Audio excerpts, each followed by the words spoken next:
communication was gone. Cell phones died, nothing worked. Without the ham radios, we were not able to communicate with our shelters because the phone lines are down. We weren't able to communicate with our other resources like FEMA and MEMA and the Office of Emergency Management. With no communication whatsoever, with all the systems down, it was very important to Dr. O'Brien. Communications are extremely fragile, and that tends to be our biggest issue. As soon as the wind died down just a little, I was up stringing antennas up on the roof. Immediately began to pass emergency traffic, physicians, nurses, any state, bring your license.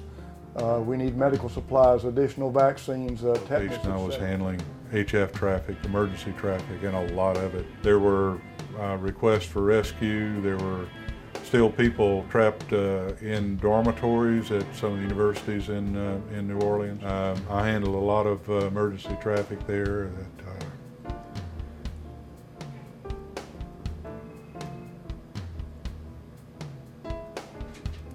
Tough, massive. Yeah, let's face it, this is the greatest natural disaster we've had in the United States. It's really been an experience for me, and I'm glad to help. I wound up setting up in a Walmart parking lot. I was receiving traffic over the HF net, a lot of search and rescue. People trapped in attics, people trapped on roofs. There was a woman in labor with serious complications, and she was not going to make it if she didn't get out. They couldn't get a helicopter into that hospital.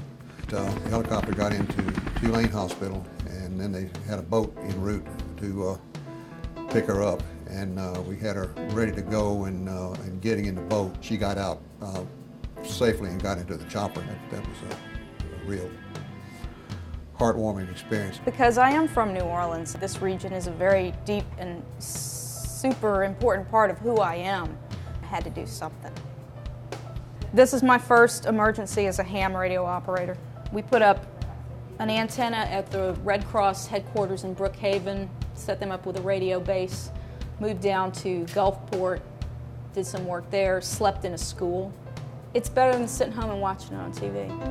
It's very difficult for me because I'm from New Orleans. I went ahead and got my ticket after 9/11 because I wanted to be of some use. I love the idea of talking on the radio to people on the other side of the planet who you've never seen. And so I did it so that I would be of use. And it's paid off. It's really paid off.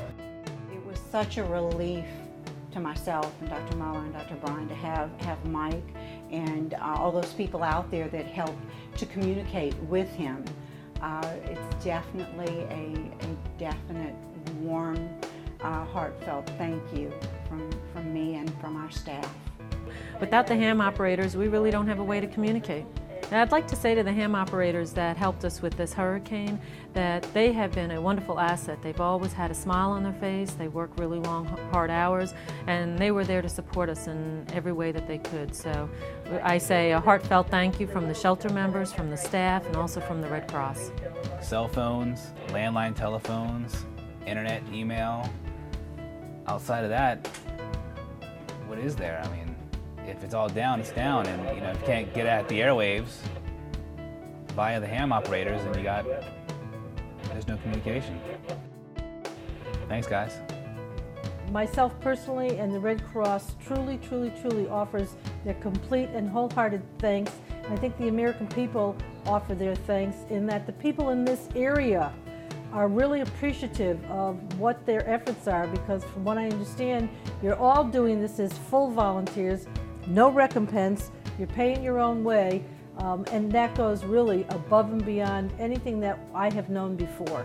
So a very wonderful, heartfelt thanks, and keep coming back. And if there's anything that we can do for you guys, let us know.